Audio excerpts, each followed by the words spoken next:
kepala sekolah saya bilang, kamu ngapain mau percaya Tuhannya orang Kristen? Tuhannya orang Kristen itu kan ada 3 gitu. Tuhannya orang Kristen itu kan itu telanjang. Tuhannya orang Kristen itu cuma pakai kolor di atas kayu salib. Imah Nasir sesuai dengan nama yang saya sampaikan di YouTube, di Zoom. Saya anak kedua dari 3 bersaudara. Saya punya 1 kakak laki-laki dan 1 adik laki-laki. Jadi saya perempuan satu-satunya. Papa saya Bugis, Makassar, Sulawesi Selatan. Kemudian mama saya suku Dayak, Kalimantan. Kami terlahir, semuanya kami Muslim. Kemudian papa saya namanya Muhammad Nasir, nikah dengan mama saya, dapat saya dan adik saya, kakak saya. Itu kemudian dari kecil saya sudah dididik oleh orang tua untuk mengasihi Tuhan, mencintai Tuhan yang kami sembah, mengasihi Nabi yang kami sembah gitu. Jadi agama saya sebelumnya agama Islam, kemudian papa saya sangat-sangat mendidik kami dengan sungguh-sungguh supaya kami menjalankan apa yang harus dijalankan selama kami mempercayai agama kami yang sebelumnya. Jadi saya dari kecil SD saya sudah ikut pesantren kilat, kemudian saya sebelum lulus SD saya juga sudah lulus mengaji Iqra. Setelah lulus mengaji Iqra SD, saya lanjut lagi mengaji Al-Quran gitu. Karena juz Al-Quran itu ada 30, saya sudah sampai di juz 15 di pertengahan. Sampai di suatu ketika papa saya meninggal saat saya kelas 2 SMP gitu. Karena kami bukan dari keluarga yang kaya, bukan dari keluarga yang berada. Papa saya itu hanya penjahit keliling. Kemudian juga dia tukang servis mesin jahit. Biasanya dia pergi ke pedalaman-pedalaman di kampung-kampung di Kalimantan untuk pergi menjahit, di mana ada rumah-rumah yang punya mesin jahit, dia pergi perbaiki dan dia dikasih uang. Dan itu uangnya juga tidak besar. Palingan satu mesin jahit dapat 20.000 pada waktu itu. Ya waktu itu mungkin cukup besar ya, tahun 2000 berapa begitu, 2004 begitu. Dan itu sampai di suatu ketika papa saya meninggal di saat saya kelas 2 SMP. Jadi di situ hati saya sangat hancur. Saya merasa saya tidak punya bapak, saya merasa saya tidak punya masa depan. Saya merasa saya takut untuk menjalani hidup tanpa sosok seorang papa dalam hidup saya. Seperti yang saya bilang tadi, karena papa sudah meninggal, mama juga bukan orang yang pegawai negeri, bukan punya gaji tetap. Mama saya hanya ibu rumah tangga, kerjaan sehari-hari cuma di ladang, dan juga kerja sehari-hari hanya jualan dedak waktu itu. Dedak itu makanan ayam ya, jadi habis giling padi di kampung, itu ada ampasnya, itu yang dijual untuk dijadikan makanan bebek, makanan ayam waktu itu. Hanya itu kerjaan orang tua saya. Kakak saya waktu itu kelas 3 SMK, saya kelas 2 SMP, adik saya masih SD. Jadi dengan posisi mama saya seorang janda, sudah tidak punya papa, dia harus berjuang sendiri untuk mengurus kami bertiga. Papa saya meninggal, hati saya sangat sedih. Saya setiap ada pengajian di rumah, saya selalu tanya sama guru ngaji saya tanya, kira-kira papa saya masuk surga nggak ya? Papa saya sudah meninggal, saya sudah tidak punya bapak, kira-kira dia masuk surga nggak? Terus guru ngaji saya hanya bisa menjawab, insya Allah kalau seluruh amal dan ibadahnya baik, pasti akan diterima oleh Allah gitu. Kita berdoa, semoga Allah lapangkan jalannya untuk menuju surga gitu. Pernyataan itu buat hati saya tidak tenang gitu. Jadi setiap ada pengajian di rumah 40 hari, 100 hari, 1000 hari, saya selalu tanyakan itu kepada ustadz yang datang, kepada guru ngaji saya. Saya bilang kepada guru ngaji saya kalau papa saya itu orang yang baik, orang yang sabar. Papa saya itu tidak pernah pukul mama saya. Dia mengasihi kami semua. Dia tidak pernah buat jahat. Dia sayang sama kami semua. Kira-kira papa saya masuk surga nggak ya? Saya bertanya itu lagi. Jadi pertanyaan itulah yang buat saya nggak tenang gitu. Karena saya mau papa saya masuk surga gitu. Karena saya sayang sama papa saya gitu. Jadi saya harus selalu berdoa untuk papa saya supaya papa saya masuk surga. Sampai akhirnya saya dari SMP berjilbab dari kelas 2, kemudian sampai saya SMA juga berjilbab. Sebenarnya lulus SMP itu karena orang tua saya sudah tidak mampu. Mama saya suruh saya menikah waktu saya lulus SMP. Mama saya bilang, menikah saja, mama sudah tidak mampu untuk ngurus kalian bertiga. Saya mencoba untuk memahami posisi mama saya waktu itu, karena memang dia seorang janda dan tidak punya penghasilan yang cukup untuk mengurus kami bertiga. Tapi karena darah Bugis mengalir gitu ya di nadi saya, jadi saya punya kemauan yang kuat gitu. Kalau saya tidak mau hanya sampai SMP saja gitu. Jadi masih belum kenal Yesus waktu itu, saya tinggal di Pejalin, saya pergi ke Tanjung Selor di Kalimantan Utara. Itu kotanya, saya pergi cari orang yang mau menampung saya, yang mau biarkan saya tinggal di rumahnya, saya siap untuk membantu mengurus di rumahnya, baik itu mengurus anak, mengurus rumah, menyapu, ngepel, semua saya akan kerjakan asal ada orang yang mau bantu sekolah saya begitu. Dan puji Tuhan, saya waktu itu diterima sama satu keluarga, suaminya salah satu pengurus di masjid di tempat kami tinggal di Tanjung Selor, istrinya pegawai negeri. Mereka baik sama saya, mereka punya 2 anak laki-laki, adik di bawah saya, mereka masih SD, saya SMA waktu itu. Kemudian sampai di satu ketika, setelah berapa bulan saya tinggal di situ, keluarga ini selalu berantem, selalu berkelahi begitu.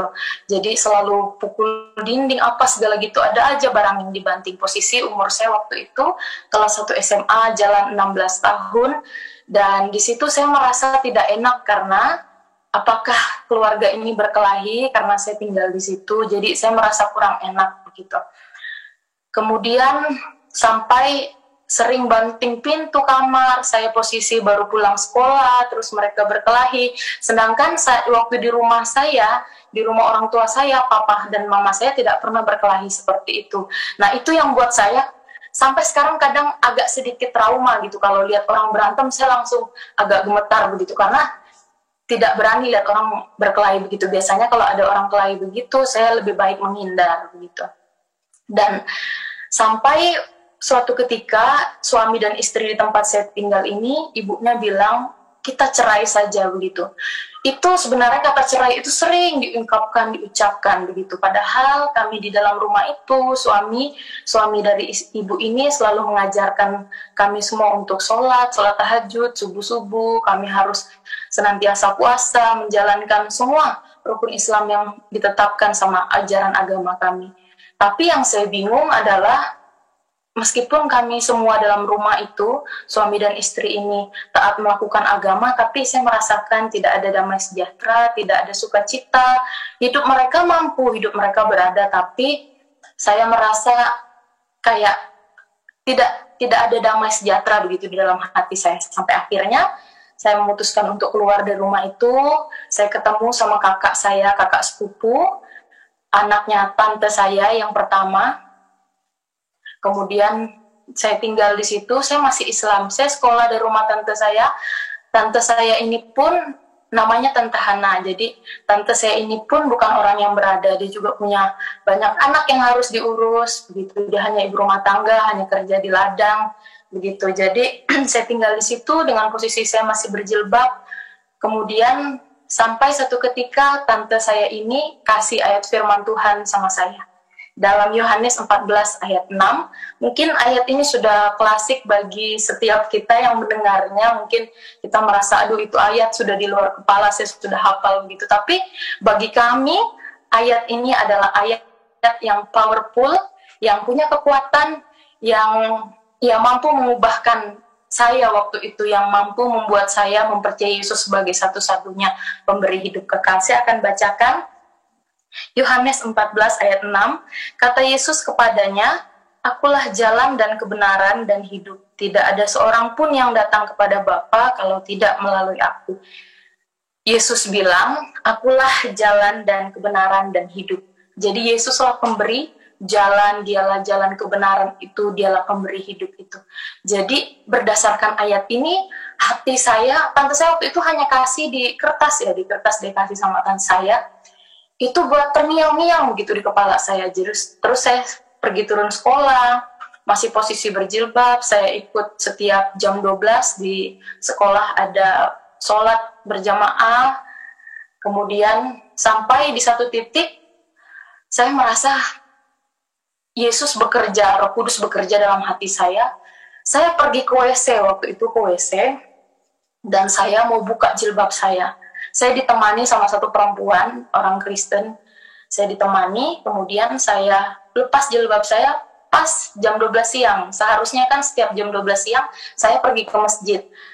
Tapi saya pergi ke aula di gedung Serbaguna untuk ikut yang Kristen ibadah waktu saya kelas 1 SMA. Pas saya buka jilbab saya dilihat berpapasan sama guru SMA saya berjilbab. Dia guru Islam, dia agama Islam. Kemudian dia sangat marah sama saya, kenapa saya buka jilbab saya. Kemudian saya ditarik, teman saya tidak diperbolehkan ikut saya dibawa ke kantor. Kemudian saya diperhadapkan di meja panjang di sekolah saya waktu itu, sekolah tempat saya bersekolah waktu itu, sekolah terbaik di Kalimantan Utara, kemudian di Tanjung Selor maksud saya. Kemudian saya dihadapkan dengan kepala sekolah, dengan guru-guru yang lain, dan mereka tanya saya di situ. Saya agak lumayan gugup ya, takut gitu, karena belum pernah saya diperhadapkan dengan guru-guru sebanyak itu di sekolah. Jadi tidak ada guru agama Kristen, karena waktu itu pas ada kegiatan. Jadi pas ada kegiatan Pekan Pemuda namanya, itu kegiatannya biasanya 2 tahun sekali atau berapa tahun sekali, dan pas saya ambil keputusan untuk lepas jilbab saya, tidak ada guru agama Kristen, karena guru-guru agama Kristen sedang mendampingi kegiatannya waktu itu di kampung, di Hulu, begitu. Kemudian saya diperhadapkan, guru kepala sekolah saya langsung marah sama saya, kenapa kamu lepas jilbabmu? Terus saya belum sempat ngomong, guru yang menarik saya tadi, ibu yang menarik saya tadi yang menjawab, dia ini mau ikut Tuhan Yesus, dia mau ikut orang Kristen pergi ibadah, gitu. Dia lepas jilbabnya, jadi orang kafir kamu ya, gitu. Terus itu kepala sekolah saya tertawa, gitu, tertawa karena keputusan saya. Terus kepala sekolah saya bilang, kamu ngapain mau percaya Tuhannya orang Kristen? Tuhannya orang Kristen itu kan ada 3, gitu. Tuhannya orang Kristen itu kan itu telanjang, Tuhannya orang Kristen itu cuma pakai kolor di atas kayu salib.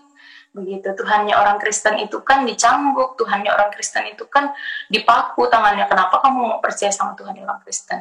Tuhannya orang Kristen itu juga manusia, begitu. Dan dengan posisi saya sudah tidak terasa, air mata saya sudah menetes, begitu menetes bukan karena saya ragu sama keputusan saya untuk memilih Yesus sebagai satu-satunya pemberi hidup kekal, tapi air mata saya menetes karena saya merasa aduh, mereka tidak paham begitu. Meskipun saya hanya tahu 1 ayat, tapi saya berani bilang waktu itu di depan guru-guru saya waktu itu, saya bilang kalau tapi Pak, dalam Yohanes pasal 14 ayat 6, Yesus bilang, dialah jalan kebenaran dan hidup, Pak. Jadi kalau kita percaya sama Yesus, kita dapat hidup yang kekal, begitu. Jadi kepala sekolah saya dan guru-guru yang lainnya itu mentertawakan saya. Kemudian panjang cerita, mereka menasihati saya dan mereka sodorkan uang sama saya 650.000 gitu, supaya saya meninggalkan iman saya untuk ikut Tuhan Yesus. Saya disuruh untuk keluar dari rumah tante saya, karena kan saya sudah tinggal sama tante saya. Saya disodorkan uang supaya saya cari kos. Itu tahun 2013 kalau tidak salah. 2013 awal saya disuruh keluar dari rumah tante saya, dikasih uang 650.000. Kemudian ada salah satu guru yang mencetuskan seperti ini, kalau kamu tetap di agama kita, ibu pastikan nanti kamu akan hidup enak, nanti tiap turun sekolah bareng ibu naik mobil aja, begitu. Tapi saya juga kalau saya pikir di posisi sekarang, kok bisa ya saya yang dulu tahun 2013 di usia yang 16 tahun itu, kok bisa ya saya berani menolak uang 650.000, saya berani ngomong di depan guru-guru saya bilang waktu itu, terima kasih Pak uangnya, ini keputusan saya sudah, keputusan saya sudah bulat, tidak perlu Bapak kasih uang ke saya akan tetap ikut Yesus. Dan uangnya saya tidak ambil, saya keluar dari ruangan itu, saya seperti biasa, saya masuk kelas seperti biasa, hari-hari berjalan seperti biasa, tapi permasalahannya saya sudah tidak berjilbab, saya merasa bahwa di dalam ruang kelas itu seperti ada penolakan untuk saya begitu. Jadi saya merasa teman-teman saya yang lain-lainnya yang biasa bergabung dengan saya, yang biasa senantiasa ada sama saya, seperti menjauh begitu. Seperti menjauh, mereka tidak mau berteman sama saya. Kemudian kalau di dalam kelas seperti ada diskriminasi, saya angkat tangan, tidak dihiraukan, seperti saya tidak ada di dalam kelas. Akhirnya karena juga di sekolah tempat saya bersekolah itu lumayan mahal, saya tidak mampu untuk bayar karena saya membiayai sekolah saya sendiri, karena tante saya juga bukan orang yang mampu. Akhirnya saya keluar dari sekolah itu. Kemudian saya pindah ke namanya sekolah Kristen, sekolah swasta, SMA Agape. Saya pindah ke situ. Di situ lebih murah, saya bisa sekolah sambil kerja, saya jaga warung, jaga minimarket waktu itu. Puji Tuhan, saya bisa diterima kerja di situ. Waktu itu, mama saya juga pasti ambil keputusan. Mama saya belum tahu. Mama saya tahu itu setelah berapa bulan kemudian. Setelah mama saya tahu, saya masuk Kristen, percaya Yesus, mama saya sangat marah. Kakak pertama saya yang laki-laki juga marah kepada saya. Kakak saya yang laki-laki bilang, jangan sampai kamu berani pulang ke rumah. Kalau kamu pulang ke rumah, nanti kamu ketemu parang di depan pintu. Jadi kakak saya ini memang orangnya temperamen gitu. Dia orangnya lumayan emosional, lumayan keras. Dari kecil saya tahu dia. Jadi karena dia bilang kayak gitu, ya saya juga tidak berani untuk pulang gitu. Jadi selama SMA saya hanya bisa dihitung mungkin sudah mau lulus baru saya pulang ke rumah gitu. Mama saya juga marah ketika saya masuk Kristen karena yang mama saya kecewakan itu sebenarnya papa saya, kan anak pertama dari mereka 7 bersaudara di Sulawesi. Semua om dan tante saya ada di Sulawesi, dan papa saya ini punya harta warisan begitu dari kakek. Jadi karena dia anak pertama, dia punya harta warisan tanah begitu. Tapi karena papa saya sudah meninggal, yang berhak dapat itu saya dan adik saya begitu. Ya kami anak-anaknya. Tapi karena saya sudah masuk Kristen, karena sudah saya memilih Kristus sebagai pemberi hidup kekal, saya sudah tidak bisa dapat itu, kata om dan tante saya. Jadi karena saya sudah bukan satu agama dengan mereka, mereka tidak mau kasih harta warisan itu untuk saya begitu. Jadi itu yang mama saya kecewakan kepada saya. Sebenarnya kamu bisa pakai harta warisan itu untuk sekolah, untuk bantu kita, untuk tolong adikmu, untuk tolong kakakmu. Begitu pikiran mama saya. Ya saya maklumi, memang begitulah seharusnya yang terjadi kalau saya tetap Islam. Tapi saya merasa keputusan saya tidak salah gitu. Saya meyakinkan mama saya, waktu itu saya bilang, tidak apa-apa kita kehilangan harta di dunia, tidak apa-apa kita kehilangan harta warisan itu hanya sementara. Tapi kalau kita punya Yesus, itu harta yang kekal, itu tidak akan binasa. Kita akan masuk surga kalau kita percaya Yesus sebagai satu-satunya jalan dalam pemberi hidup kekal bagi kita. Kemudian setelah itu, saya lulus SMA, puji Tuhan, saya lulus SMA tahun 2015. Saya ada kerinduan untuk melanjutkan studi. Gitu. Saya dulu sering bantu tante saya juga untuk jualan sayur, jualan pakis merah, rebung begitu di pasar. Kemudian tabung-tabung uangnya begitu meskipun tidak besar. Dan puji Tuhan ada aja cara Tuhan gitu untuk menolong orang-orang yang percaya kepadanya. Dan akhirnya tahun 2015 saya berangkat bulan 5 tanggal 23 ke Yogyakarta. Saya mengambil sekolah teologi di STTI Yogyakarta. Saya menempuh pendidikan selama 4 tahun. Saya bisa lulus tepat waktu, meskipun waktu mendaftar juga di kampus. Jadi di kampus kami itu harus pakai surat pernyataan sponsor. Selain semua dokumen-dokumen yang kita sudah siapkan, salah satu yang harus kami siapkan para pendaftar mahasiswa waktu itu di kampus adalah surat pernyataan sponsor. Itu harus saya isi. Data yang harus saya isi di situ nama, alamat, dan nomor HP. Kemudian tanda tangan pakai materai. Jadi kalau teman-teman saya yang mendaftar waktu itu, mereka punya, ada gereja yang mensponsori teman saya, ada orang tua yang mensponsori teman-teman saya. Sedangkan saya tidak ada yang mensponsori saya.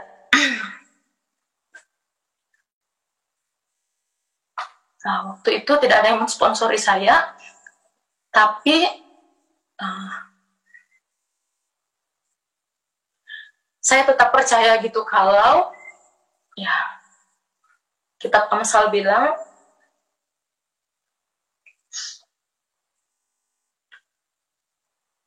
berkat Tuhan itu ada di atas kepala orang benar. Ya, selama kita hidup benar, menghormati Tuhan, percayalah akan ada berkatnya. Ya, saya ambil surat pernyataan sponsor itu, kemudian di situ saya isi nama yang mensponsori saya adalah Tuhan Yesus. Kemudian alamatnya saya bikin di situ surga. Nomor HP-nya saya nggak isi karena saya takut juga durhaka ya kalau saya buat-buat. Kemudian tanda tangannya saya tidak tanda tangan gitu. Ya, saya beriman kalau yang akan mensupport studi saya Tuhan Yesus. Kemudian berkas itu yang berkas yang paling terakhir saya kumpul karena itu yang paling susah.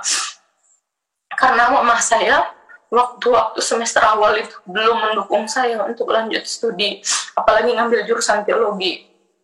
Begitu. Berkas itu saya kumpul, saya kasih ke sekretariat bagian bidang pendaftaran waktu itu, dan saya ditertawakan begitu. Terus itu ya maklumlah karena mungkin mereka butuh data yang pasti begitu. Jadi saya bingung siapa yang akan mengisi ini. Tapi puji Tuhan, ya Tuhan punya banyak cara. Akhirnya ada satu bapak, ini bapak gembala saya di Jogja, dia tulis itu meskipun ya supaya kamu bisa masuk gitu, ini hanya formalitas gitu. Saya tulislah itu terus tanda tangan. Selama kuliah S1, saya juga harus berjualan pisang goreng di kampus beberapa kali. Terus itu jualan makanan beberapa kali untuk bantu studi saya. Selama studi S1 juga saya tidak pernah pulang. 4 tahun saya tidak pernah pulang kampung karena memang tidak ada biaya. Tapi puji Tuhan, tepat 4 tahun, saya 2015 saya masuk, 2019 bulan Agustus saya wisuda. Saya melihat Tuhan luar biasa menolong saya. Jadi semua dana-dana yang harus dibayarkan tiap semester, ada uang praktek kami. Puji Tuhan, Tuhan senantiasa menolong saya begitu. Saya selalu tercengang, terkagum-kagum sama cara kerjanya Tuhan dalam hidup saya. Sampai saya tidak ada uang sepersen pun. Teman-teman saya yang tadinya mereka disponsori oleh gereja, disponsori oleh orang tua mereka, ada malah yang masih menunggak. Tapi saya tidak ada sama sekali. Jadi saya bersyukur ya Tuhan punya caranya yang luar biasa. Setelah bulan 8 2019 saya wisuda, bulan 8 atau bulan 7 saya wisuda itu, 1 bulan setelahnya saya dapat tawaran untuk lanjut studi S2. Itu disponsori. Saya langsung ambil, 2019 itu saya langsung melanjut kuliah S2. Puji Tuhan, tahun 2021, 5 bulan yang lalu, 2021 bulan 9, saya di wisuda. Saya tepat waktu 2 tahun juga menyelesaikan studi magister teologi saya. Saya juga melihat bahwa Tuhan luar biasa begitu. Meskipun sponsor saya waktu itu orang yang membantu membiayai studi saya sempat mandek karena COVID 2020 kan masuk ke Indonesia. Awal-awal 2020 itu akhirnya buat saya harus bekerja juga. Jadi 2020 itu saya kuliah S2 sambil saya bekerja di pabrik besi yang ada di Yogyakarta. Saya kerja di pabrik besi, saya juga jualan besi, kayak sales begitu, jualan besi untuk membantu biaya tempat tinggal saya selama studi, bantu ya ongkos beberapa hal yang harus saya bayar. Tapi puji Tuhan, lebih dari semuanya itu saya melihat Tuhan luar biasa dalam hidup saya. Setelah saya pikir-pikir lagi, memang tidak ada penyesalan dalam hidup saya sampai di usia saya yang sekarang 24 tahun. Tidak ada penyesalan saya dari awal saya kenal Yesus sampai sekarang, bahwa Tuhan itu luar biasa. Kalau saya tidak kenal Yesus, mungkin sekarang saya sudah punya anak, hanya gendong anak, saya hanya ada di kampung, saya hanya menjadi ibu rumah tangga, hanya kerja di ladang, saya mungkin tidak tahu dunia luar. Tapi karena saya percaya bahwa Tuhan Yesus itu Raja di atas segala raja, Dia yang punya alam semesta ini, Dia sanggup untuk menolong saya. saya memang tidak punya bapak, saya memang anak yatim, tapi saya punya Yesus gitu. Saya punya Yesus artinya saya bisa melakukan segala-galanya. Saya punya Yesus artinya saya punya Bapa. Jadi saya bukan anak yatim. Saya punya Yesus artinya saya anak raja, saya anaknya Tuhan. Jadi saya berhak menikmati yang Tuhan sediakan asal saya mau berjuang gitu. Puji Tuhan, saya bisa menyelesaikan studi saya 6 tahun, dan setelah 6 tahun itu saya bisa pulang, begitu. Dan saya lupa cerita, setelah 1 tahun saya percaya, ini kembali lagi ke belakang, setelah 1 tahun saya percaya itu, adik saya ajak untuk terima Yesus waktu dia kelas 3 SD, yang laki-laki. Jadi adik saya yang kelas 3 SD itu, sekarang dia kelas 2 SMK, gitu. Dia sudah terima Yesus, dan saya sangat bersyukur, berapa bulan yang lalu dia juga sudah dibaptis. Dan berselang 2 tahun setelah saya masuk Kristen percaya Yesus, mama saya juga percaya Yesus. Dia terima Yesus sebagai satu-satunya pemberi hidup kekal dalam hidupnya. Dan sekarang pergumulan kami, saya hanya kakak saya yang nomor 1. Dia yang belum masuk Kristen, dia yang belum terima Yesus. Tapi saya bersyukur, waktu saya masih di kampung kemarin, di Kalimantan, saya sempat ada ngobrol dengan dia.